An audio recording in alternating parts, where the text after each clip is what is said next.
This ugly girl's name is Ju Kyung. Because she was extremely ugly since she was little, so she was often ridiculed by her neighbors. They said she was as ugly as a ghost. When Ju Kyung was 7 years old, at a family party, Ju Kyung was teased by her relatives because of her ugly appearance. Her grandfather even said she was illegitimate, but Ju Hyung's mother told Ju Kyung that she only needed to have excellent academic performance, and that beauty was not important. That day, when Ju Kyung saw the little fairy Balala on TV, she immediately imagined that it would be great if she was as beautiful. So Ju Kyung immediately dressed up as a fairy, but received ridicule from her classmates. This made Ju Kyung's heart very hurt. Time has passed by in a flash. 10 years have passed, but Ju Kyung's appearance has not changed at all. She still has big black eyebrows and a long ponytail. Furthermore, Ju Kyung couldn't get along with the other female classmates, and they even nicknamed her Dumpling. Her classmates called out Dumpling, but Ju Kyung couldn't hear, so they threw a piece of paper over. Ju Kyung got up in fear. A pretty girl in the class asked Ju Kyung to buy her breakfast. As soon as Ju Kyung left the classroom, she heard someone calling ugly girl. She couldn't help but angrily return to the classroom, but only to ask her classmates if they wanted vegetable buns or meat buns. After Ju Kyung bought the buns, she looked towards the cafeteria to see if there were any handsome guys. At this moment, a handsome guy walked over, and then he took off Ju Kyung's headphones. And this narcissistic man is the male god that Ju Kyung has secretly loved for a long time. Looking at the handsome guy in front of Ju Kyung, couldn't stand it anymore, and exclaimed that he was so handsome. This scene was coincidentally seen by the class beauty. She even mocked Ju Kyung. When it was lunchtime, Ju Kyung saw Han Bin again. His handsome appearance made Ju Kyung extremely admired. The friends in front saw Ju Kyung, so they immediately told the friend next to that they would give him 10 million if he dated Ju Kyung. But he immediately shook his head and refused. A moment later, it was finally Ju Kyung's turn. She decided to confess her love to Han Bin. So Ju Kyung mustered up the courage to meet Han Bin tomorrow afternoon. Unexpectedly, he and Bin happily agreed. Coincidentally, this scene was seen by the class beauty. She decided to confront Ju Kyung. After lunch, the class beauty went to Hyun Bin and said that Ju Kyung was not worthy of someone as beautiful as Hyun Bin. Hyun Bin quickly said that he just felt sorry for Ju Kyung. At this time, the beauty girl said that she wanted to date Hyun Bin tomorrow noon. Hearing that the beauty girl wanted to date him, he was extremely happy. Seeing that the plan had succeeded, the beauty girl left with an evil smile. In the evening, when Ju Kyung returned home, she rushed into the kitchen and started making a love lunch to prepare to confess to Han Bin tomorrow noon. After being busy for several hours, the love bento box was finally finished. Ju Kyung lay on the bed thinking about confessing to Han Bin tomorrow, feeling extremely happy. The next day, Hyun Bin took the bus straight to school. Due to inertia, when the car suddenly stopped, Ju Kyung sat on a classmate's lap. This classmate saw Ju Kyung and immediately pushed her aside with a disgusted look. 10 minutes later, Ju Kyung arrived at class. She was about to sit down when the beauty girl came over. Before the beauty girl could even say anything, Ju Kyung automatically went to get dumplings for this friend. After Ju Kyung left, her friends opened her love bento box and ruined it. At noon, Ju Kyung confessed to Hyun Bin, whom she had secretly loved for a long time. Unexpectedly, Han Bin felt that she was insulting him, so he immediately said insulting words to Ju Kyung. Han Bin even knocked the lunchbox that she had prepared for a long time to the ground. Just like that, Ju Kyung's first confession finally failed. At this time, a group of classmates came to watch her antics. They even picked up their phones and recorded her miserable appearance. Ju Kyung faced the camera with a very reluctant expression. Then she was pushed to the ground by her male classmates. Ju Kyung cried sadly. She asked them why they hurt her like that. She had never done anything wrong to them. At this moment, the beauty girl bent down and pointed at Ju Kyung's forehead and said that it was because she was ugly that she was treated like that. On the way home after school, Ju Kyung saw a video of her confessing to Hyun Bin online. People commented that Ju Kyung was the ugliest person they had ever seen. They also said that she was ugly and shameless. How could she go to school in the future? These comments made Ju Kyung unable to hold back her tears. She wondered if being ugly was a sin, if being ugly meant being bullied. Ju Kyung remembered what her friends had said. They said that if she wasn't pretty, she should at least have eyes. Moreover, they said that Ju Kyung didn't know how to recognize her own position. She sat in the bathroom thinking about going to school tomorrow, and her classmates would definitely point at her. Ju Kyung felt that no one liked her, so she secretly made a decision. Ju Kyung went into the elevator and put on her broken glasses and went up to the rooftop. Then Ju Kyung stepped forward and clenched her hands into fists. She looked at the male artist on the billboard opposite. Ju Kyung unconsciously took a few steps back. Ju Kyung thought to herself that she couldn't die yet. Ju Kyung took a few breaths and felt that it was quite cold up there. At this moment, a figure rushed straight towards her and raised his hand to pull her back. The glasses also fell down and Ju Kyung lay on top of the guy. Because the glasses fell down and Ju Kyung was nearsighted, she couldn't see the guy's face clearly. She quickly stood up and looked for her glasses, and at this time, the guy also stood up. He thought that Ju Kyung was about to do something stupid, so he scolded her. Ju Kyung wanted to explain, but the guy didn't give her a chance to intervene. After that, the two of them prepared to go back, but Ju Kyung didn't have her glasses on, so she couldn't see anything. She could only hold onto the stairs and walk slowly. As a result, the elevator broke down again, so the two helpless people could only take the stairs. Ju Kyung Kyung accidentally stepped on it and fell to the ground. While she was in despair, the boy came back. Then he reached out and helped her stand up. Because Ju Kyung couldn't see, so she directly touched the boy's butt. She apologized to him and said that she didn't mean to. The boy was also very helpless. In the end, the boy carried Ju Kyung on his back and walked down the 30 floors one by one. Because Ju Kyung couldn't see clearly, she thought the boy was some old man. After 10 minutes, they finally reached the ground floor. The boy asked the guard if the elevator was broken. The guard told him that the elevator was just undergoing routine maintenance for a few minutes. After hearing that, the boy was confused for a moment. After going out, Ju Kyung took a taxi home. The boy who saved Ju Kyung was named Suho. Just now, Suho saw Ju Kyung about to do something stupid, which reminded him of his dead classmate. That's why he risked his life to save Ju Kyung. Ju Kyung, who was sitting in the car, suddenly thought of the last words she said to her mother on the rooftop. If her mother heard them, she would definitely be very worried. Ju Kyung quickly picked up the phone and called her mother, but no one answered. At this time, everyone in Ju Kyung's house, everyone was extremely tense. The reason being that her father owed a lot of money. When Ju Kyung returned home, she saw her mother crying. She thought that her mother had heard the message she left, so she quickly ran to hug her mother. Her mother also hugged the son and daughters, and even said that they should die together. Ju Kyung said that she shouldn't have said those words, but she didn't know that her mother was crying because her family was in debt. Ju Kyung said that it was because her mother gave birth to her like this, and her older sister and younger brother both looked like their father. She was the only one who resembled her mother, so she was very ugly. A few unexpected words made everyone confused. Ju Kyung said that she didn't want to die anymore and wanted to get plastic surgery. Unexpectedly, she was beaten by her mother. Her mother told her to get out of here quickly and not make her mother angry anymore, while she kept muttering to her mother to let her get plastic surgery. At this time, a netizen sent her a makeup video. After opening it to watch and comparing the before and after makeup photos, Ju Kyung was extremely surprised. The next day, she put on so much makeup that even her relatives didn't recognize her. And then she went to school. Everyone was surprised. When Ju Kyung confidently walked into the classroom, even the beauty girl, who had always looked down on her, was surprised. Unbelievably, her classmates immediately burst out laughing. Some of them even hurriedly took out their cell phones to record. Ju Kyung also realized that she had failed, and just like that, she once again became the laughingstock of her classmates. That night, her mother called to borrow money everywhere. After hanging up the phone, Ju Hung's mother stood up and went back to her room, but when she heard someone calling "Mother," the mother reacted. It turned out to be Ju Kyung. She almost scared her mother to death. Mother thinking that Ju Kyung was trying to scare mother, but Ju Kyung said she was just putting on makeup. Mom said she wasn't putting on makeup but rather scaring a ghost. Then mom told Ju Kyung to go wash her face. Only then did Ju Kyung realize how embarrassed she was today. Then she walked over and grabbed mom's hand, asking her mother to transfer her to another school. Mom said, "I was also planning to transfer for you." It turned out that Ju Kyung's father owed money and had to sell the house here. When Ju Kyung heard that she had to transfer schools, she was so happy. Mom saw her so happy and thought that she was happy because the family was about to go bankrupt. At that moment, Ju Kyung's younger brother also came home from school. He was startled by his sister's face. When Ju Kyung returned to her room and looked in the mirror, she began to appreciate the successful makeup looks of people online. Ju Kyung sighed and wondered which step she had gone wrong. Then she took out a knife and cut her piggy bank in half. The next day, she took all the money she had saved and went to the mall to buy a lot of cosmetics. After returning home, Ju Kyung started to trim her eyebrows, but due to carelessness, she accidentally shaved them off. Then she consoled herself and said that she needed to redraw them anyway. She could handle it. The next step was to curl her eyelashes, then draw her eyebrows, and finally apply lipstick. After a hard night of practice, all she needed to do was put on her contact lenses. Because Ju Kyung had to move and didn't have much time, so she put on a mask in the car. Coincidentally, Suho stepped out at this moment. Ju Kyung's father suddenly opened the car window, causing the mask, which had been dry for a long time, to fly out. Unfortunately, it landed on Suho's face. Ju Kyung was so scared that she quickly got into the car, while Suho was extremely angry. After moving to the new house, Ju Kyung continued to put on makeup. Today, she was going to a new school, because first impressions are very important, so she wanted to appear beautiful. The moment she stepped down from the house, her parents were shocked. Her sister, who was about to blame Ju Kyung, had to stop. Her family couldn't react for a long time. At school, a beautiful girl walked into the school grounds, and friends were all shocked by her beautiful appearance. They exclaimed that there was such a beautiful person in this world. That female student was none other than Ju Kyung, and she had successfully changed her appearance. Even when she walked into the hallway, her classmates made way for her. Seeing everyone's eyes on her, Ju Kyung felt a little embarrassed. Some classmates even sprayed milk out when they saw her. Ju Kyung then went to the office and reported. Because of her sweet and beautiful appearance, the teacher was very polite to her. At this time, the principal also came over. He also said that looking at this beautiful appearance can tell that Ju Kyung's score is very good. As a result, when he picked up the report card and looked at the results, the principal was speechless because Ju Kyung was at the bottom of every subject. The teacher was confused for a moment, then glanced over and turned his attention to Ju Kyung's younger brother. The teacher comforted Ju Kyung and said that there were many things in life that that were more important than scores. At this time Suho walked in, and Ju-kyung immediately exclaimed that he was so handsome. Suho handed the report to the teacher. Ju-kyung suddenly felt that this voice was a bit familiar. She had no idea that this was the person who saved her 2 days ago, and because Ju-kyung was wearing makeup, Suho did not recognize her as the girl he saved. Just as Suho was about to leave, the teacher called him back and asked him to take Ju-kyung to class. As a result, while walking in the hallway, a girl confessed to Suho, causing him to stop abruptly. It was Ju-kyung's makeup that accidentally got on his shirt. While Suho was talking, Ju-kyung wanted to use her mouth to blow off the makeup, but before she could, Suho knocked over the gift the girl gave him and then leisurely walked away. Ju-kyung covered her face, wondering if her makeup was ruined. When Suho entered the classroom, a classmate discovered foundation on his shirt. So Suho took off his shirt and saw foundation stains on it. He immediately realized that Ju-kyung had done it. At this time, Ju-kyung was outside touching up her makeup when Suho came over. He angrily threw his shirt at her face. Then the teacher led Ju-kyung into the classroom to introduce herself. The classmates were delighted at the appearance of such a beautiful classmate. Everyone was extremely excited, except Suho. Then the teacher arranged a seat for Ju-kyung. After class, her classmates rushed over to talk to Ju-kyung and even asked her what brand of lip gloss she used. When she was about to take out her lip gloss, she accidentally dropped it on the ground. Ju-kyung was completely shocked by the appearance of the classmate in front of her. At this time, the classmate in front introduced this friend to Ju-kyung as Soo-jin. She said that Soo-jin was the goddess of their school, but since Ju-kyung arrived, she would be the goddess of this school. Ju-kyung went to the bathroom to wash Suho's shirt during recess, but no matter how much she washed it, it still couldn't be washed clean. Suddenly, Ju-kyung remembered that her cosmetics were waterproof, so she had to take the shirt and go out. Unexpectedly, she splashed water straight into Suho's face. Ju-kyung quickly apologized to him and said she would take it to the laundromat to wash it, but Suho told Ju-kyung to throw it away. At tea this time, a classmate came over and asked Ju-kyung to go buy steamed buns. Ju-kyung heard that and said she would go buy them. Unexpectedly, her classmate said they would go together. Only then did Ju-kyung remember that she was no longer the same as before. She was no longer the Ju-kyung who was bullied. Then the three of them went to the cafeteria to eat, and soon they became close friends. Then they went to the arcade and started playing games. This was a joy Ju-kyung had never experienced before. Because she looked ugly before, no friend wanted to be with her. At this moment, Ju-kyung had found her own joy, and she also had 2 good friends. That evening, Ju-kyung went to a small bookstore and prepared to find a horror novel to read. When Ju-kyung was standing on her tiptoes to get the book, someone snatched it away. Ju-kyung couldn't help but go over and grab it. While the two were fighting over the book, the scene on the rooftop happened to repeat itself. Ju-kyung realized it was Suho. Because Ju-kyung was now barefaced, Suho didn't recognize her as a classmate. This scared Ju-kyung very much. When she was about to escape quickly, the boss grabbed her and insisted on forcing Ju-kyung to finish the bowl of noodles before leaving. Ju-kyung had no choice but to take a big bite. Unexpectedly, Suho sat right next to her. Ju-kyung was scared and quickly sat to the side, afraid that he would recognize her. Only then did she realize that Suho was quite handsome, slender fingers, and a handsome face. After observing, Ju-kyung felt that Suho didn't recognize her, so she tried to talk to him. After talking, Ju-kyung confirmed that Suho didn't recognize her as a classmate. After eating the noodles in a hurry, Ju-kyung ran away, but a shoe fell off, so she had to go back and pick it up. Just like that, Ju-kyung ran out with 1 foot bare. After returning home, she was ridiculed by her younger brother. Her younger brother also said that her pretending to be a goddess would be discovered sooner or later, which made Ju-kyung very angry. Suho was very confused at this time because he knew that the girl just now was the one he saved last time. But why did she pretend not to know him? He had no idea that Ju-kyung couldn't see his appearance clearly last time. The next day, it was time to go to school again. Ju-kyung applied a thick layer of foundation on her eyelids. She thought that perfect makeup was the only way for her to survive, that only by being beautiful could she have everything. After an hour of makeup, Ju-kyung had become a beautiful goddess. Just as she was about to get in her sister's car to go to school, the aunt next to asked Ju-kyung's mother, "When you had such a beautiful daughter?" This made the mother not know how to answer. Ju-kyung was very happy when she heard this. It must mean that her makeup was successful. After arriving at school, Ju-kyung was worried that Suho would see her. She wondered if he would recognize her. The moment Ju-kyung turned around, Suho unexpectedly ignored her and went into class. This helped Ju-kyung confirm that she had not been discovered. After school, Ju-kyung went to the store to buy cosmetics. Just as Ju-kyung was about to return, she saw the beauty girl who had bullied her. Ju-kyung remembered how she had suffered a lot of injustice because of her ugly appearance when she was in school. At this moment, the beauty girl saw Ju-kyung. Ju-kyung was scared and quickly turned away, which made the beauty girl a little confused. Then the beauty girl went straight to Ju-kyung, but the result was that they did not recognize Ju-kyung. So Ju-kyung hurriedly ran away, tears streaming down her face. At this time, a few people were chasing the person in front on a motorbike. Just as the motorbike turned around, Ju-kyung accidentally got startled and fell to the ground. She quickly stood up and asked if the driver was okay. Ju-kyung was a little confused when she saw this. At this time, the people chasing him had caught up with him, so he quickly threw his helmet to Ju-kyung. He quickly ran away. Seeing them chasing the guy, Ju-kyung stood still in shock. After a while of chasing, Seo-jun was finally trapped in an alley. Just as the gangster was about to attack him, the police siren sounded. They had no choice but to run away first. After they left, Ju-kyung appeared. It turned out that she was the one who turned on the police siren. This startled Ju-kyung. She thought he had also run away. Seo-jun just wanted to ask who she was, but unexpectedly, Joo-kyung was scared and ran away. Seo-jun didn't care much and was about to turn around and leave when he suddenly thought of something. So Seo-jun shouted loudly for Joo-kyung to give him back his helmet. Joo-kyung didn't hear anything, and just like that, she got a free helmet. That night, Joo-kyung disguised herself to return the books because she was afraid of meeting her classmates here. The comic book seller told her that there was no one here, and after hearing that, Joo-kyung felt secure and walked in with confidence. Just as she picked out a book and was about to go back, she met Suho again. Joo-kyung was immediately confused and didn't know what to do. Suho asked her why she didn't come down. Joo-kyung lied that she was looking for a book. Suho told Joo-kyung that she wanted to pretend not to recognize him until when. Obviously she knew him. As soon as these words were said, Joo-kyung was extremely frightened. In her awkwardness, she directly fell off the bench and the two of them looked at each other for a few minutes. It wasn't until the uncle walked in that they panicked. Suho pushed her forward. Joo-kyung immediately reacted. She asked if he recognized her the last time he came here. Suho said yes, but Joo-kyung didn't know that Suho was talking about the time she jumped from the rooftop, and Joo-kyung thought that her appearance when she put on makeup to go to school was seen through. The conversation between the two was not on the same topic at all. At this time, Joo-kyung hoped that he could keep her secret. Suho secretly thought that she was talking about the time she jumped from the building, so he agreed. But Joo-kyung felt that empty words were not trustworthy, so she drafted a confidentiality agreement and asked Suho to sign it, but Suho refused. Later, the two mentioned a book during their discussion, and the book happened to be in Joo-kyung's hands. But get this book. Suho had to sign an agreement and also treat Joo-kyung to a bowl of instant noodles. In a moment of carelessness, Joo-kyung got the noodles on her nose. Suho saw this and covered his face with a pillow and criticized her for eating so dirty. The next day, Joo-kyung took Suho's shirt that she had soiled the last time, washed it, and prepared to return it to him. Then she also brought him the novel. But Joo-kyung didn't know that if she gave this book to Suho, her identity would be revealed because Suho didn't know that she was the girl who jumped off the building. When she went to school, she was completely different from her bare face, so Suho couldn't recognize her. When Joo-kyung arrived at school, she kept her promise and prepared to return the book, making Suho extremely confused. At that moment, Soo-jin came over and told Suho that the teacher asked him to come to the office for a bit. After Suho left, Joo-kyung asked the classmate in front of her what was the relationship between Soo-jin and Suho. Classmates said that their parents seemed to be friends. At lunchtime, when Joo-kyung was about to take a big bite, she heard her classmates talking about her. They said she was like a goddess and that she was very beautiful just by eating. After Joo-kyung heard this, she immediately put down the big piece of meat that she was about to put in her mouth, then used a knife to cut it into pieces and ate small pieces. During lunchtime, Joo-kyung took her shirt and novel and went to find Suho. She took out his headphones and told him to follow her to the rooftop. Suho thought Joo-kyung had a crush on him, so he went to the rooftop. Before Suho could say anything, Joo-kyung said that no one was there. Then she said that she had washed his uniform. Suho took the bag and asked Joo-kyung if she liked him. Joo-kyung was confused after hearing that. Joo-kyung explained that they had only met a few days ago, but Suho thought that it was because she liked him that she was delusional. Then he walked away without looking back. Only then did Joo-kyung realize that Suho still hadn't recognized her bare face. She thought about the book this morning, in which she had written a thank him for not telling her the secret of her bare face. So Joo-kyung hurriedly chased after Suho. After a chase, Joo-kyung finally caught up with Suho. She grabbed the bag and said that she had given him the wrong thing, but Suho didn't return it to her. Joo-kyung was confused and didn't know what to do. Suddenly, an idea came to her. She told Suho that there were sanitary napkins in there. Suho's whole body stiffened. Joo-kyung ran straight to the bathroom. She didn't know what secret Suho wanted to keep from her. Had she met Suho before? This made her feel very confused. While on the bus, a pervert came and sat next to Joo-kyung. Seeing her sleeping soundly, he took out his cell phone, but was seen by a classmate next to. Soo-jin immediately stepped forward and slapped him. While Soo-jin was explaining, the man took the opportunity to push her away and ran out. Soo-jin did not hesitate to jump off the bus and chase after him. She chased the pervert all the way. The students on the bus were shocked to see Soo-jin chasing this man. Because she could not catch up, Soo-jin decided to use her ultimate move. She grabbed her backpack, turned it 360 degrees, and threw it directly over. In this way, the man was subdued. It wasn't until the police arrived that Soo-jin let him go and got on the bus. Everyone applauded her, and Joo-kyung also became Soo-jin's fangirl. After arriving at school while Joo-kyung was walking around the campus with her friends, a motorbike suddenly rushed towards them. When this guy took off his helmet, Joo-kyung's memories came back to her. Joo-kyung thought to herself, how could it be such a coincidence? At this time, the classmate next to said his name was Han Seo-jun. Seo-jun and Suho were known as the most handsome male gods in school. Wherever Suho appeared, the girls would gather around. Just one look from him was enough to make the girls' hearts flutter. And Seo-jun was the same. Wherever he appeared, there would definitely be a group of fans around. Even when he washed his hair, they were so handsome that they fainted, but Joo-kyung felt felt very scared. What was even more surprising was that Sojun was also in the same class as her. He had previously asked for a few days off because of something. At this time, the teacher asked Sojun to sit next to Suho, but Sojun did not agree. The two of them were sworn enemies. Sojun only saw him go straight to Ju-kyung and told her to sit next to Suho because this was his seat. The teacher quickly explained that Ju-kyung's eyesight was not good, so she sat there. After that, the teacher personally arranged a seat for Sojun. Ju-kyung was embarrassed and apologized, but Sojun ignored her. Suddenly, Suho felt that Ju-kyung looked a bit familiar, as if he had seen her somewhere before. After school, a group of gangsters came to cause trouble for Sojun, but as the school boss, he couldn't be afraid, so they arranged to fight in an alley. Just as the fight was about to start, Sojun angrily walked up and scolded them. It turned out that they were all his juniors. The scene just now was just to welcome Sojun's return. It was time for class. The teacher asked for a survey report. Sojun and Sujin were put in a group, and Ju-kyung and Suho were put in a group. At this time, Sujin asked Sojun if he could do it. Sojun thought it was a photo shoot, so he proudly said that he used to be a model. Everyone was speechless after hearing that, and Ju-kyung next to him was miserable. She didn't want Suho to see her, but he sat across from her. Ju-kyung bowed her head throughout the entire class. After returning home, Ju-kyung was lying on her bed in despair when suddenly her phone rang. After answering the phone, Ju-kyung found out that it was Suho. Ju-kyung was surprised and asked how Suho knew her phone number. Suho vaguely said that he had heard from someone else, and he also said that didn't she have something to give him? Ju-kyung immediately looked at the paper bag on the table when she heard that, and then the two of them made an appointment to meet at the park cafe. This made Ju-kyung suspicious. She didn't know who Suho was calling, whether it was her without makeup or with makeup. Ju-kyung also didn't know what to bring. At this moment, she was imagining the scene when she went to meet Suho. If Suho knew that she was the acne-faced girl from the comic book store, he would definitely be very angry because he was deceived. Ju-kyung was confused and didn't know what to do, but suddenly, she thought of a good way. In order to prevent Suho from discovering her bare face, Ju-kyung wore a helmet and went out in the middle of the night. Suho asked her why she wore a helmet. Ju-kyung said it was for safety, otherwise if she fell off her bike and her face would be deformed, it would be very dangerous. Suho didn't care much and told her to quickly get her things out, but Ju-kyung didn't know if the things Suho was talking about were books or uniforms, so she deliberately said she couldn't find them. Luckily, Suho told her to give him the comic book, so Ju-kyung was able to react in time. After she handed over the book, Suho immediately turned around and left. At this time, Suho told her to drink a cup of hot water before go home. In order to not be recognized, Ju-kyung had no choice but to sit there. Suho asked her if she wanted to wear a helmet to drink. Ju-kyung said it was fine to use a straw. Suho wondered if she wasn't hot. Ju-kyung reluctantly said it was very cool, not knowing that everyone was looking at her at the moment. Ju-kyung couldn't do anything either. No one would recognize her with her helmet on anyway. Suho felt that she was very strange today. Ju-kyung felt like if she stayed any longer, she would definitely be recognized, so she lied and said she wanted to go to the bathroom. When Ju-kyung got to the bathroom, she accidentally scared her sister who was washing her hands. She then took off the helmet, which scared them all. After washing up, Ju-kyung returned to her seat and asked Suho how he knew her phone number. Suho said he found out through the comic book seller. To prevent Suho from finding out, Ju-kyung tried to drink more water and talk less. After a while, she rode her bike home and then went to bed. Ju-kyung sighed and said she would stay away from Suho tomorrow. The next day when she went to class, she returned her clean uniform to Suho and then ran away in despair without saying another word. But as a result, she was stepped on feet by Sojun. Just as Sojun was about to return to class, he suddenly remembered that Ju-kyung was the one who took his precious helmet. During exercise class, everyone was playing soccer when suddenly a ball flew out. Ju-kyung wanted to pick it up but was stepped on by Sojun. Sojun said she took his helmet, right? Ju-kyung didn't know how to answer for a moment, so she pointed to one side. Sojun arrogantly told her not to fool him. Unexpectedly, as soon as he finished speaking, a balloon flew into Sojun's head. Ju-kyung picked up the balloon and said that she would return the helmet to him tomorrow. When she was about to turn back, her left foot once again tripped over her right foot and she fell to the ground. Sojun smiled silently. She only saw Suho walking past. Ju-kyung felt extremely hopeless. Her classmate helped her up. Looking at Suho's departing figure, Ju-kyung sighed again and thinking that it was better than being discovered. Today was Sua's birthday. Sua's boyfriend spread flowers on the ground. A tea.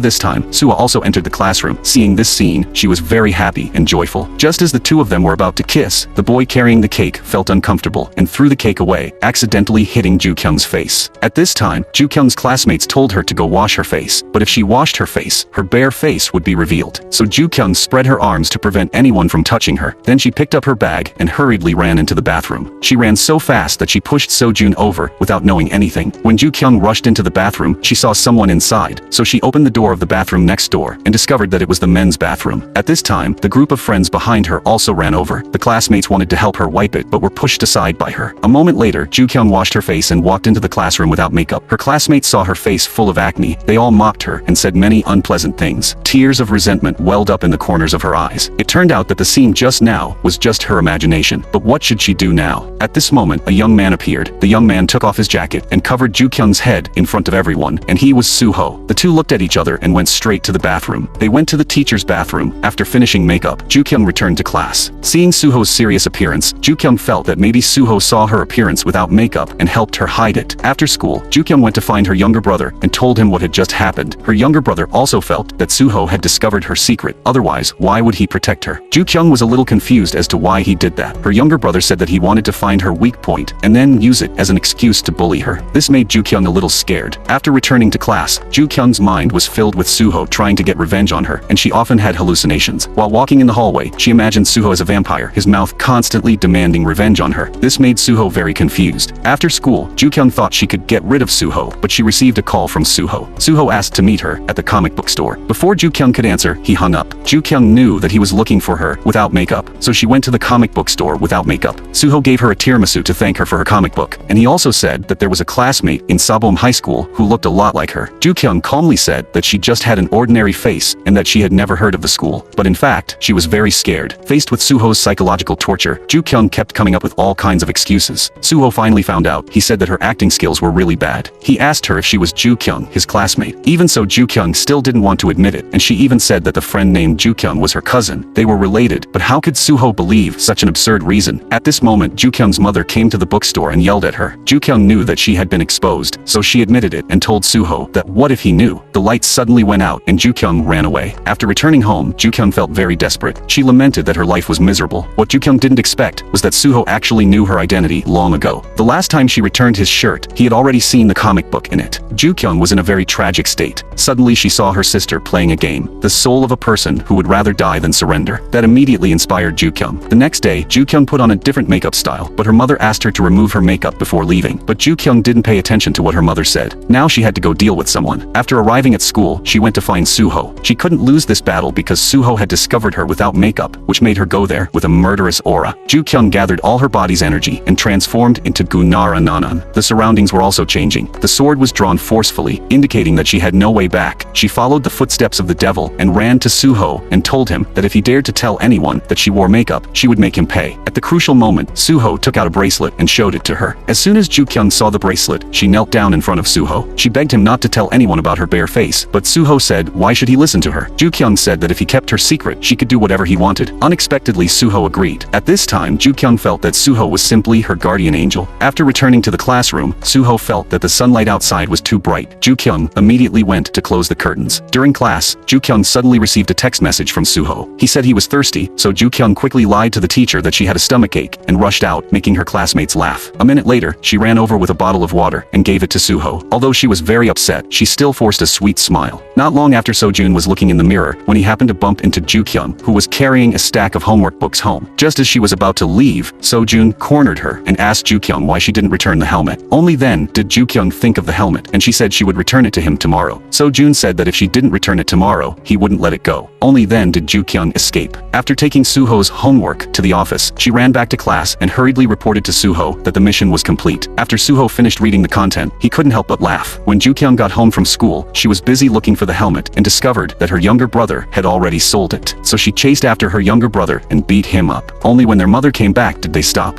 A moment later, Ju-kyung suddenly received a text message from Suho asking her to go to the comic book store to get the book and then bring it to the amusement park in 10 minutes. Because of the urgent time, she kissed her younger brother and said, "Let's make up," to get past her mother. Despite her mother's objections, she still ran away. She ran to the comic book store and saw that the book had just been borrowed by a boy. Ju-kyung immediately asked the boy if he could lend her the book. Suho on the other side was still waiting for Ju-kyung. At this time, Ju-kyung was buying ice cream to bribe the boy to return the book to her. Suddenly, she received a text message from Suho saying that 10 minutes had passed. Ju-kyung had no other choice but to take a risk, which made the boy unhappy. The boy said he wouldn't lend it to her anymore, so she had no choice but to do the zombie dance to please him. This scene was seen by Suho, who came over. Not long after Ju-kyung also got the book, she immediately went to find Suho. After explaining, she stuffed the book into Suho's hand and said goodbye to him. The next day, Ju-kyung went to find Sojun to talk about the helmet. Then she stuffed a piece of paper into his pocket and told him to wait until she left to read it. The friends around thought it was a love letter and said that Sojun's charm was still the same as before. before, but when he opened it, the paper was written about the helmet being lost. His hands were shaking with anger. At this time, his classmates also wanted to see, but Sojun didn't want to lose face, so he said, "This love letter was just like the previous times." When Ju-kyung returned to the classroom, Suho pointed his finger at her. The nightmare was about to begin again. That afternoon, Suho called Ju-kyung to the rooftop to eat. At this time, Suho suddenly knocked on the table. It turned out that his purpose was to want Ju-kyung to participate in the school's talent competition. In order to complete the mission, Ju-kyung practiced hard every day. Very quickly, it was time to choose the character. Ju-kyung accidentally drank too much water, so she had to go to the bathroom. After going to the bathroom, she looked in the mirror to encourage herself. When Ju-kyung arrived at the audition door, the crowd had disappeared. She thought they had all gone inside, so Ju-kyung opened the door. She put down the microphone and cell phone and then started dancing. The teachers in the audience were all confused about what was happening. At this time, Suho also opened the door and saw the scene before her eyes. At this time, Ju-kyung was dancing so passionately that she didn't know anything. When the lights turned on, she realized that she had gone to the wrong place. At this time, the entire audience froze and looked at Ju-kyung. She was embarrassed and ran away. Suho smiled with satisfaction when he saw that. When she came home from school, she was scolded by her mother that if she had time to put on makeup, it would be better to learn a new word. A moment later, her younger brother opened the door and had bought that helmet, but Ju-kyung didn't pay attention to that. At this time, Ju-kyung received a text message from Suho asking her to bring him a comic book. So Ju-kyung didn't say anything and hurriedly ran to the comic book store to find the book. When she came out, it started to rain. She stopped for a while and then ran in the heavy rain. Unfortunately, she ran into some thugs at the barbecue restaurant. They cursed Ju-kyung. The thug also said that she was so ugly that she ran out to scare people. Although Ju-kyung kept apologizing, they still wouldn't let it go. The people around Ju-kyung not only didn't stop this thug, but even laughed at her. When Ju-kyung limped over, Suho discovered a wound on her leg. He asked Ju-kyung why she didn't use an umbrella when it was raining. Ju-kyung thought he was asking her to buy an umbrella, so she angrily questioned Suho if he had nothing to do, so he asked her to do chores. In an instant, all the grievances rushed into Ju-kyung's mind. Ju-kyung said that being ugly wasn't her fault. Why did everyone hate her so much? Seeing Ju-kyung crying, Suho quickly took off his coat and put it on her and told her to wait for him here. Then Suho ran out into the rain. After buying the medicine, he immediately returned, coincidentally being seen by Sojun, who was passing by. After arriving at the old place, Suho found that Ju-kyung was not there, so he shouted in worry. When he turned back, he saw Ju-kyung sitting outside. Suho ran to Ju-kyung and carefully treated her leg wound. Actually, Ju-kyung did not know that Suho kept calling her just to get her attention. Sojun saw this scene and got angry and drove away on his motorbike. The next day, when eating, Sojun saw Ju-kyung and Suho flirting with each other again. Sojun could not stand it anymore, so he angrily walked towards Suho. Sojun did not say a word, but threw Suho's food tray on the ground and left. Sojun went straight to sit next to Ju-kyung. Ju-kyung thought Sojun came because of the helmet, but Sojun said he wanted to eat with her. Seeing this scene, Suho couldn't hold it in anymore. He angrily rushed forward and pulled Sojun up. The reason was also because of Ju-kyung. Sojun directly knocked Suho down. Suho stood up to fight back but still couldn't. But Sojun provoked him again. Just as Suho was about to attack, the teacher arrived, so the fight stopped. Soon news of this spread to every corner of the school.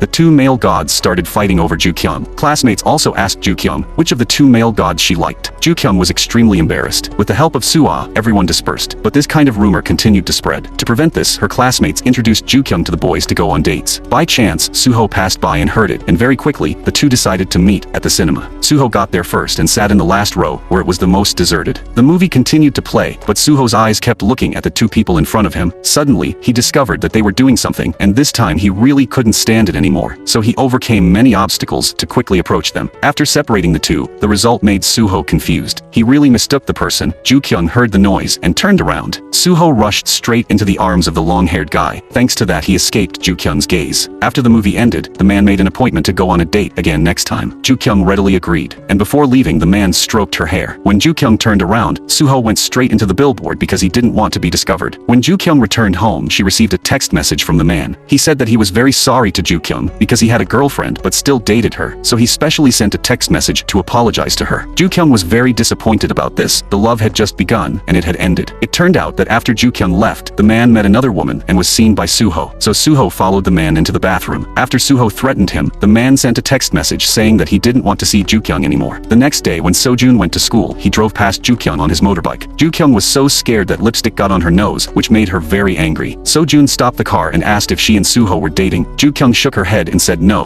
Sojun looked at her appearance and guessed that it really wasn't. This made Ju-kyung look confused. Class time soon came. The teacher asked Suho, Soo-jin and Joo-kyung to answer the question on the podium. Seo-jun raised his hand and looked at Soo-jin and Suho, then at Suho and Joo-kyung. Seo-jun shook his head and said no, it was absolutely impossible. Every time Joo-kyung took a test she got 1 point, so of course she didn't know anything. She wanted Suho to help her. Suho looked at her and ignored her. Soon Soo-jin and Suho finished and went downstairs, leaving only Joo-kyung who couldn't write a single word. A T this time. The teacher walked over and told her that the students' questions were completely different, so looking at other people's papers wouldn't help. This directly made Seo-jun laugh. The teacher saw Seo-jun laughing so happily, so the teacher asked him to answer the question. Joo-kyung happily returned to her seat, but Seo-jun was like Joo-kyung. Both of them were the worst students in the class, so they couldn't answer. After school, Joo-kyung went to her mother's shop to help. Suddenly Seo-jun and his mother also came to the shop. Joo-kyung was extremely panicked when she saw Seo-jun. She wondered why he was here. When she wasn't wearing makeup, she absolutely couldn't let others see. Joo-kyung's mother saw Seo-jun and praised him for being handsome and wanted to introduce daughter to him. After Joo-kyung heard that, she was so scared that she jumped straight onto the bed. Unexpectedly, because she was overweight, the bed collapsed. She used the most elegant posture to meet everyone. Seo-jun also seemed to have discovered something. He looked closely and saw that it was Joo-kyung. It turned out that their mothers had been close friends for many years. Seo-jun was taking pictures of Joo-kyung until he had taken 99 pictures. Joo-kyung couldn't stand it anymore. She asked her mother to let her go home. Her mother said that she would scare people to death at night if she left her face like this, then told her to go wash her face quickly. Seo-jun was still holding Joo-kyung's picture. In order to prevent her classmates from finding out, Joo-kyung had to put on makeup again. Seo-jun's mother asked Joo-kyung if they were classmates. Their relationship must be very good, right? Joo-kyung was speechless. Joo-kyung's mother said that everything would be fine from now on. Her mother even invited Seo-jun to dinner at home. Joo-kyung hurriedly said that she had to go to cram school tomorrow. Unexpectedly, Seo-jun exposed Joo-kyung that she was going to a gathering tomorrow. As soon as these words were said, Joo-kyung was directly reprimanded by her mother. At this time, Seo-jun's mother praised Joo-kyung for being so mature, unlike her Seo-jun who always rode his motorbike. Fortunately, Seo-jun hasn't been riding it recently, so Joo-kyung had a chance to get revenge. She told Seo-jun's mother that he rode it every day. Seo-jun just wanted to shut her up, but she pushed him aside and continued talking. Joo-kyung said that Seo-jun drove so fast that he almost hit her. Seo-jun's mother asked Joo-kyung that if you saw Seo-jun riding his motorbike, you assured me. Joo-kyung said that I would complete the mission. The next day the opportunity came. Joo-kyung hurriedly took out her phone and took a photo. After Seo-jun saw that he also took out the photo he took last night and threatened Joo-kyung. He told her to delete all the photos of him, otherwise he would show them to the whole class. The scene of the two chasing each other was accidentally seen by Suho. After that, Suho found Joo-kyung and told her that if she had nothing to do, she should stop making trouble, and that if she had time, she should go to extra classes. During break time, Joo-kyung saw Seo-jun and a group of people looking at his cell phone, so she thought her photo had been leaked. She saw Seo-jun's motorbike key. She grabbed it without saying a word and ran away. After Seo-jun saw that, he hurriedly chased after her and finally caught her. Suddenly, Suho also walked out. Just like that, her two arms were pulled by each person. Joo-kyung glanced at Seo-jun, then looked at Suho. Then she angrily broke free from the control of the two people. Joo-kyung didn't want to be like the last time when the two of them fought right in front of her. In the end, all the problems fell on her, so she returned the key to Seo-jun and told Suho to go too. After saying that, Joo-kyung pushed the two people away and she quickly left. After the exam, they decided to go to karaoke. Everyone danced and sang, but Suho was the only one sitting there, absent-minded. Then he saw Joo-kyung's white thighs. Then, he felt quite embarrassed, so he took a pillow and put it on her thighs. After Joo-kyung went to the bathroom and went out, she was suddenly attracted by the singing in the next room. At this time, she looked through the window and saw Seo-jun's motorbike. After getting off to take revenge on Seo-jun, she kicked the motorbike wildly, but was accidentally seen by Seo-jun coming out. He asked her what she was doing. She said she didn't touch the bike. Seo-jun told Joo-kyung that she thought he was blind. Suddenly she saw Suho again. To prevent the two from fighting when they met, Joo-kyung immediately dragged Seo-jun away. Unexpectedly, met a group of thugs. Joo-kyung also remembered the last time Seo-jun was beaten by this group. Seo-jun told her to go first. Joo-kyung said that although she didn't know martial arts, she couldn't abandon her friends. So Joo-kyung pulled Seo-jun's hand and ran away. Just in time, this scene was seen by Suecho. Su chased Joo-kyung all the way, afraid that she would be bullied. After a chase, Joo-kyung and Seo-jun successfully escaped from the gangsters, but Suho caught up with the gangsters, and they also discovered that Suho also studied at Sabom High School. Just as he turned to leave, the gangster stopped Suho. He thought that Suho was sent by Seo-jun, so a fight broke out. Suho studied Taekwondo, so he was not afraid of them, but he alone could not defeat a group of people. Suho was controlled by them, and he was also punched. Just as the second punch was about to be thrown, the patrol police arrived, so thus avoiding a tragedy. On the other side, Joo-kyung was preparing to ride Seo-jun's motorbike home. Not long after, Seo-jun took her to the comic book store. Unexpectedly, Suho was also there. Now that Joo-kyung saw the two of them meet, her heart was haunted. She also thought that the two of them must have been husband and wife in their previous life. During the experimental class, Suho pulled Joo-kyung and asked her to sit next to him, and he even gave a bottle of mango juice to his classmate. Then, he gave her another bottle of strawberry juice. Joo-kyung didn't understand what Suho was playing, but she still smiled. During the class, Joo-kyung was holding a bottle bottle of strawberry juice and then turned to look at Suho again. His handsome appearance made Ju-kyung smile unconsciously. At lunchtime, Sojun sat down right next to Ju-kyung, but Ju-kyung told him to stay away from her. Sojun said that except for this, he could satisfy her in everything. Then, he directly ate Ju-kyung's favorite fried pork, which made Ju-kyung feel angry. Sojun clapped her hands, and the next second 2 large plates of fried meat were placed in front of her. Some students even took out their cell phones to take pictures of the scene. Ju-kyung returned the keys to Sojun, but Sojun said that it was useless because he had already parked his car in front of her house. The word startled her. Sojun was angry but did not dare to get angry. When Ju-kyung went to the toilet, she dragged a long piece of toilet paper behind her. Seeing this, Sojun stepped on it and even called her a long-tailed monkey. After Ju-kyung saw this, she was extremely embarrassed, so quickly rolled up the paper. At this time, a classmate accidentally bumped into her, and the classmates cheered when they saw this scene. Suho also happened to see this scene. Ju-kyung immediately reacted and pushed Sojun aside, and she also said that it was all because of him that she fell. Then she turned around and ran away in shame. In the evening, Ju-kyung received a phone call from Suho, and they agreed to meet at the basketball court. Ju-kyung was very happy to hear it, but when she looked at herself in the mirror, she was stunned by her beauty. So Ju-kyung put on beautiful makeup before going out. The two played with the cat, played basketball together, and walked down the street together. The feelings between the two quickly increased. The next day when Ju-kyung went to school, she discovered that someone was bullying a friend, and this friend was just like her. This made Ju-kyung think of something similar that had happened to her before. By the afternoon, they still didn't let the girl go, so Ju-kyung poured a basin of water on them. She wanted to stop this evil behavior. Seeing someone come in, the bullied girl ran out. Ju-kyung also followed her out. The bullies also scolded Ju-kyung. Sujin couldn't bear to hear that, so Sujin warned the bullies to be careful when talking to each other in the future. The next day, Ju-kyung went to find a girl named Go-woon, because Go-woon had a performance today. Looking at Go-woon's makeup, Ju-kyung saw that Go-woon looked very similar to her before, so Ju-kyung decided to do Go-woon's makeup. After a while, Go-woon suddenly appeared on stage. The audience in the auditorium also admired Go-woon's appearance and kept praising her. At this moment, Go-woon had the confidence she had never had before. Even Ju-kyung's younger brother was stunned. The show ended, and Go-woon hurried over to thank Ju-kyung. At this moment, Sojun came over with a bouquet of fresh flowers. Go-woon saw Sojun and immediately called out brother. Only then did Ju-kyung know that the two of them were siblings. Ju-kyung was the most beautiful goddess in the city, but every time she took a test, her score was extremely low. When Ju-kyung's mother saw Ju-kyung's report card, the mother was so angry that she had to take out a fan to cool down, but she accidentally blew the fan into the homeroom teacher's face, causing the teacher to immediately cover his eyebrows with his hair. It turned out that the teacher was born without eyebrows. The homeroom teacher worriedly asked Ju-kyung's mother if she saw anything. At this time, Ju-kyung's mother gave the teacher a business card, meaning that she was an eyebrow tattoo artist. When Ju-kyung's mother walked out, she saw the male god in her heart. It was Suho's father. Because he was a big star, he immediately attracted a group of middle-aged women to gather around. At this time, Ju-kyung's mother was captivated by Suho's father's handsomeness. Ju-kyung's mother joked, "Can I buy you with money?" As soon as these words were said, everyone was very surprised. It turned out that Ju-kyung's mother wanted Suho's father to sign an autograph. Ju-kyung was so embarrassed when she saw her mother like that she quickly ran away. Not long after, Suho went to find his father and asking why you came to school. It turned out that the relationship between father and son was not very good. At this moment, Ju-kyung's mother ran over, and even Ju-kyung couldn't stop her. Seeing that Suho and Ju-kyung were classmates, Ju-kyung's mother was extremely happy. Suho walked away shyly. In the afternoon, when it was time for the experimental class, they didn't want to talk to each other because they had argued before. Just as Ju-kyung was about to go out, someone held her back. She thought Suho was holding her back, so she pretended to be angry and told Suho to let go. But when she turned around, she discovered that her shirt was stuck. She was so embarrassed that she ran away. When Ju-kyung got home and took off her socks, she was suddenly startled when she saw Suho in her house. Her mother asked Ju-kyung why she was so surprised. Ju-kyung didn't say anything but shyly ran upstairs. It turned out that her mother had gone to the comic book store to find Ju-kyung, but accidentally met Suho. Because Suho was the son of the person she admired, so she brought him home. When it was time to eat, Ju-kyung's mother insisted on feeding Suho herself. Ju-kyung's younger brother took Suho's shirt and asked if this shirt was real. Ju-kyung's younger brother immediately asked to borrow Suho's shirt for a few days to wear. Suho heard that and said that if you liked it, I would give it to you. Ju-kyung's younger brother was extremely happy when Suho said that. Ju-kyung kicked her younger brother, but was caught by her younger brother. Then the two started fighting under the table. Her younger brother pulled her, causing Ju-kyung to accidentally fall into Suho's arms. At this moment, the drunken sister returned home and accidentally cut the electric wire, causing the whole house to lose power. Everyone was running around in panic. When Ju-kyung turned on the flashlight, everyone was lying on top of each other. Only the drunk sister was still calmly eating. The next day was Sunday. The sister took Ju-kyung to the sauna. Ju-kyung sat alone in the sauna. After the time was up, she was about to go out when she bumped into Sojun. Ju-kyung was scared and quickly turned away. Ju-kyung didn't wear makeup, so she absolutely couldn't let everyone see her face like this. Luckily, Ju-kyung reacted quickly enough. Ju-kyung's heart was about to collapse. She didn't know why these two people were talking so much. They even made a bet on who would get out of the sauna first. An hour later, Ju-kyung's clothes were soaked from the heat. The fat guy asked asked Sojun how his girlfriend was doing, and the fat guy complimented Ju-kyung on her beauty.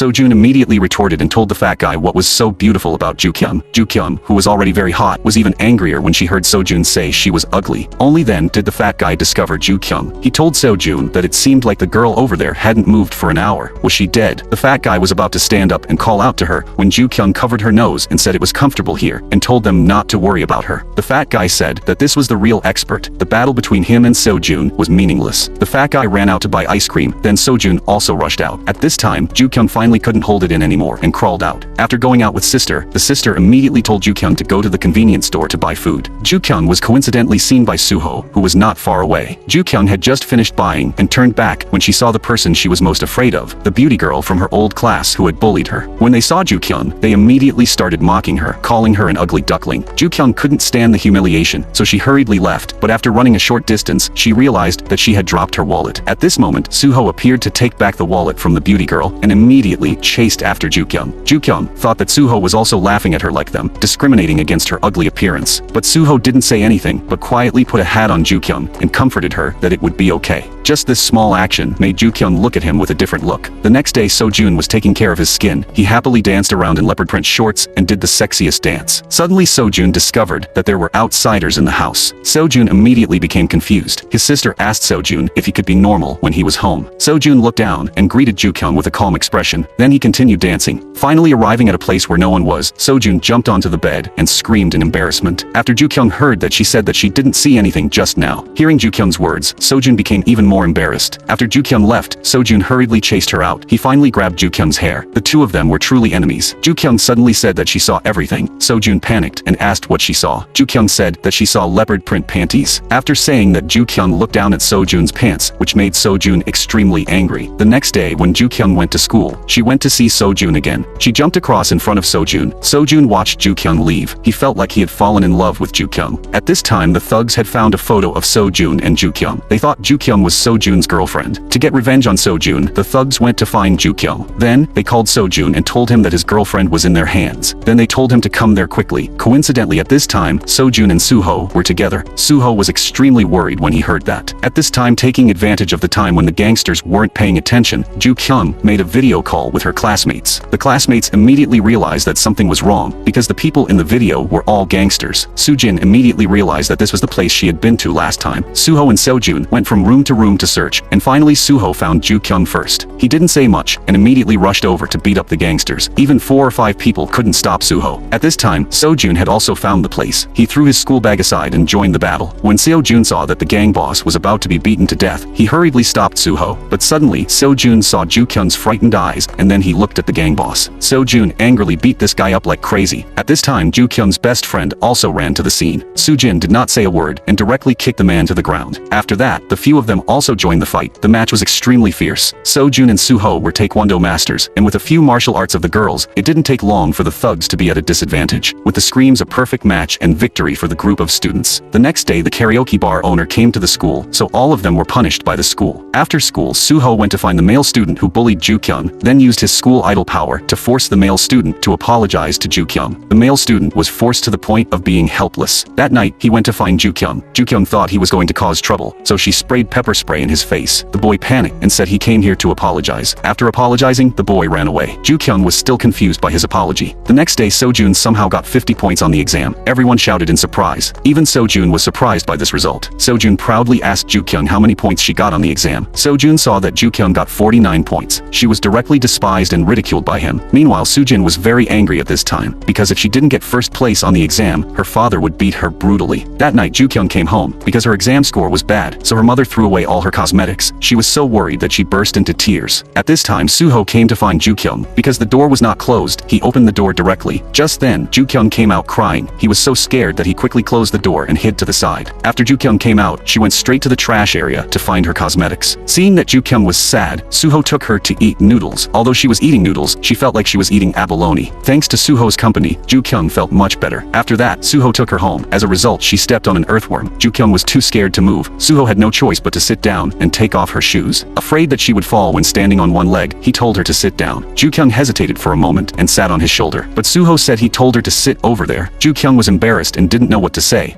She took her cosmetics and went home, but was stopped by Suho. Then he pressed her against the wall. Ju-kyung also cooperated and closed her eyes. Finally, he gave her a hairpin. The next day she brought the hairpin to her extra classes. Suho was waiting for Ju-kyung when he saw that Soo-jin was in a bad mood, so Suho chased after her. After asking, Suho found out that she had not gotten first place in the exam and had been scolded by her father. At this time, Ju-kyung came over and accidentally saw Soo-jin leaning on Suho and crying. Ju-kyung thought about how Suho had said before that he had someone he liked, which made her misunderstand him. When they went to extra classes, Suho told Ju-kyung to sit next to him, but she pointed behind him. Ju-kyung meant that she didn't want to sit in class with him anymore. After school, Ju-kyung also left early. After returning home, the more she thought about the scene of Soo-jin hugging Suho, the sadder Ju-kyung felt. Suddenly, Ju-kyung laughed loudly. Then she imagined the doll was Suho and stomped on it for a while. At this moment, her younger brother walked in. Seeing his sister go crazy made him scared and quickly ran away. The next day, Seo-jun asked Ju-kyung to help him choose a gift for his younger sister. At this time, she received a call from Suho. Before she could say a few words, Suho suddenly heard Seo-jun's voice. Now Ju-kyung knew that Suho liked Soo-jin, so she quickly hung up. Suho thought about the person he liked being with another guy. He couldn't hold back anymore. Just as Ju-kyung and Seo-jun left, a hand held the elevator door. The person who came was none other than Suho. He didn't have much to do, so he directly pulled Ju-kyung away. Seeing that Seo-jun couldn't do anything, he also grabbed Ju-kyung's other arm. At this time, the elevator door was slowly closing. Suho frantically pressed the button, afraid that Ju-kyung would get stuck in the door. The two of them were like a tug of war. They kept pulling Ju-kyung back and forth. They didn't even pay attention to the elevator. Suho pressed the switch and saw that it didn't work. He had no choice but to follow Ju-kyung and Seo-jun. Suddenly, the elevator broke down, causing them to get stuck inside. Just like that, both of them still didn't want to let go. At this moment, Ju-kyung suddenly wanted to go to the bathroom. She couldn't stand it anymore. The elevator broke down again, so Seo-jun hurriedly called for help. Meanwhile, Suho suddenly discovered the cup in Seo-jun's hand, so he immediately took it and gave it to Ju-kyung. This made Seo-jun angry. Ju-kyung told Seo-jun to quickly call someone to help